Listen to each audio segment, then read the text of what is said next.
Hi, Joel. Hi. It's been a minute since we've had a chance to talk to you, so can you update us on your health from your point of view, how you feel with everything going on? Um, I feel great. The past couple weeks, the past couple months since the surgery, I've been working pretty hard on my rehab, especially on my body, because watching myself play last year, I used my body a lot, so there's a lot of stuff I had to correct. So the main focus this summer was on my body, and then I think we've been doing a great job of it. I feel good about myself, and can't wait to be back on the court. And as far as uh, everything else, you just feel amazing. Joel, have you had any swelling of your knee or any small procedures since the meniscal surgery back in March?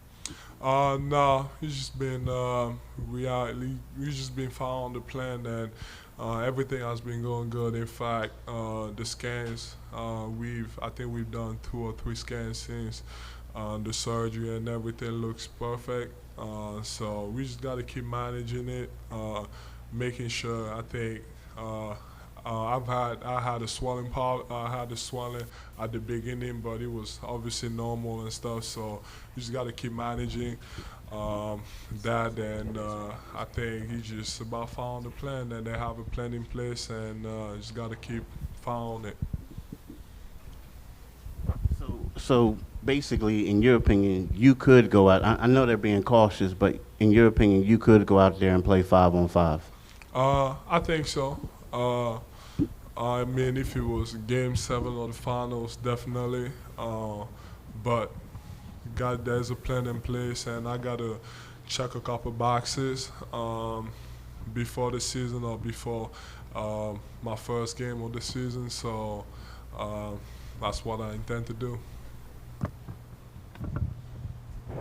Joel, you've spoken a lot about this team in terms of what it can be. And I'm just wondering how much of your thinking when you think about the team is based on where you guys are going and how much of it is where you guys are right now.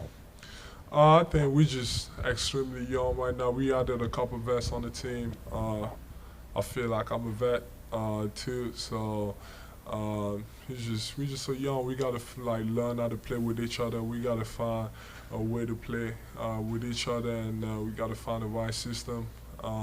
So that's just basically when I watch like other young teams like uh, Minnesota last year, they were so young and they were expected to be really good. All summer, all the guys have been in the gym working to make sure that we have a good year, and we have a lot of potential. And I think the key is just to stay healthy. Joel, what do you think the timetable is for you to be totally unleashed to, play as much as you want? And when that does happen, how dangerous do you think you can be? I think the timetable, we've been focusing on the first game of the season. Uh, I mean, we got training camp coming up starting tomorrow. We got a couple preseason game. Uh, might play in those, but if I'm not 100%, they're not gonna put me out there. And I gotta. It's not just about rehabbing. It's also about like being in the best shape possible, which I'm not yet at that level. But hopefully, I think the timetable is just first game of the season, and when I get out there, I think I've gotten so much better this off season too. I worked on my game all around, and uh, I see what everybody say on Twitter. It doesn't bother me. I love it. I love critics, and it just makes me better. And I love like seeing people saying that I can't do this, and I'm gonna go out there and like work on it and like come back the next game or whenever I can to like show them that yeah I can do this. So I mean I'm just excited and think we gonna see a lot of good things this year. Joel, barring any setbacks, how many games do you realistically expect to play this season? It's hard to tell. Depends. Cause it depends on my body and depends how the team handle it. You know, if I could play 82 games, I would. But I'll be honest, I don't think I'll play 82 games. That's not happening. But hopefully, I do that. So you just hopefully the minute restrictions go away too. So, you know, like I said, I'm just focused on like my path to being back on the court, and we're gonna see everything after that. Joel, one of the reports on Twitter says that you're not ready for 5-on-5, and that has to do with a contract situation. Is there any truth to that? Nope. I don't know. Where's he at? Howard, whatever his name is. Man, I feel like some guys just put reports out there to create a controversy. And I love basketball, and when I'm on the basketball court, it's kind of hard to like get me off of it. So, like someone telling me that I'm holding out because contract negotiation. I mean, at the end of the day, I don't have no leverage. I'm going into my fourth season, and I'm going to be a restricted free agent. So there's no leverage. They can do whatever they want, and there's been discussions about it. Hopefully something that gets worked out. I'm worried about getting back on the court, and that's all I care about. If it happens, it's gonna happen. If it doesn't, well, just gotta keep focus on the fourth season, and after this year, be a free agent, and we're gonna see what comes with it. Joel, you were at the Eagles game yesterday, and there was a video of you over here. You were at the Eagles game yesterday, and you were jumping around after the Jake Elliott field goal. How important is it to, I guess, support like the other Pro Cities teams and just trying to get involved with the city and kind of just get the fans involved and get them excited? You know, I love the city of Philadelphia. They got the best fans. You know, I went to the game yesterday, and it was probably the most love I've ever gotten in the city yet, because I went to the game, went to the VIP session, but I had to like go through basically the whole stadium back to the Wells Fargo to go see somebody, and the love I got just walking around and people screaming my name, you know, trust the process all over the place. It was amazing. It just shows you that the city, they love basketball so much, they love the Sixers, and you know, I gotta show them, gotta be a winner too, because at some point they're gonna expect us to win, and I intend to do, and by doing that, I gotta stay healthy. Joel, you said you worked to correct some things this summer with your body. Was there anything specifically that you worked on, like landing in traffic, or any specific skills or traits you think you worked on? We've been working a lot on landing. I think landing is just about, you know, me jumping on the stands and to save a ball and stuff like that. There's some stuff I gotta correct, but we've been working a lot on landing. Especially, you know, I fell a lot last year. I think it was also because I was like flopping too. So I gotta stop flopping this season. But we've been working a lot of strength in the gym, and feel good about the season. All right, Joel, you talked about how you love the critics, and Ben Simmons was up here before talking about kind of being snubbed in that rookie poll, and he said he's going to make people remember. You guys seemingly, since you guys both got here, have always talked about the critics or wanting to prove everybody wrong. Is that because of the kind of the national response to what's going on here, or is that inherent in you guys as competitors? It's just about being competitive. You know, I love to win. I do anything to win. I put my body on the line to win. So I'm a big man, and I never viewed myself as a big man.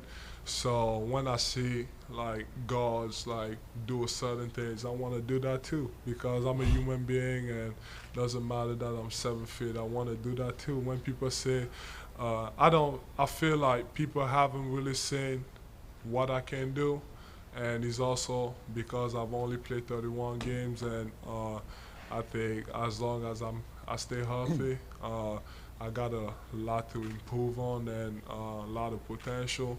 So it's just about like, I love it. I love when people criticize me. I love when you guys say whatever you have to say because that makes me go to the gym and like work on it and like improve myself.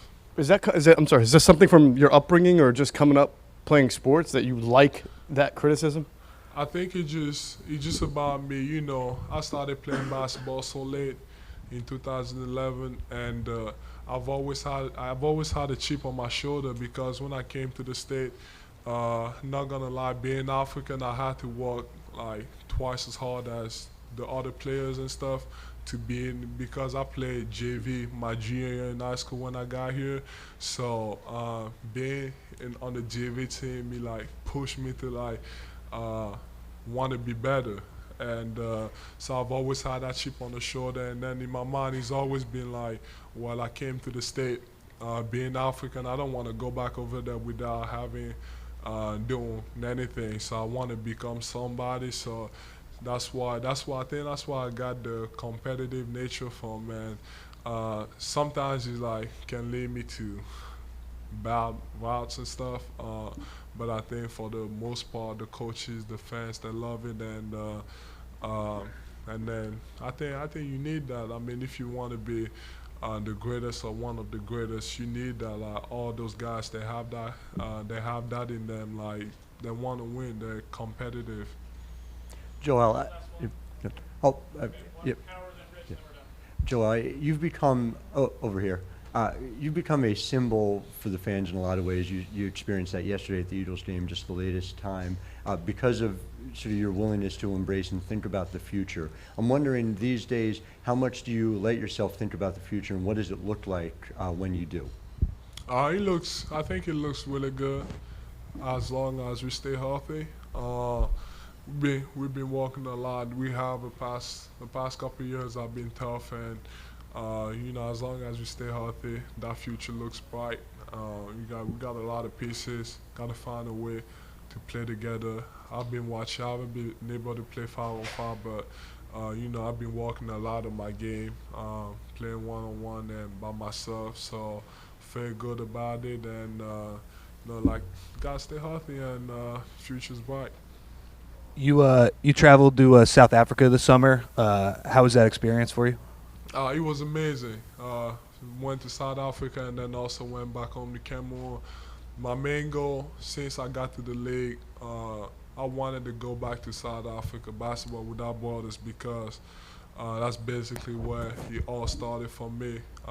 Went to that camp and then I got a scholarship to come to the States. So me going back over there was just a message basically for those African kids that are trying to make it. That I mean, knowing that I started playing basketball so late, it just shows you that as long as you work hard, it's gonna pay off. And that's why I wanted to spend time with them, just to give them motivation that anything is possible. I know we don't have a lot of African players in the league, but you guys are next. And I intend to like keep improving myself and make sure that I reach a certain level where I can draw people in and make people believe in themselves.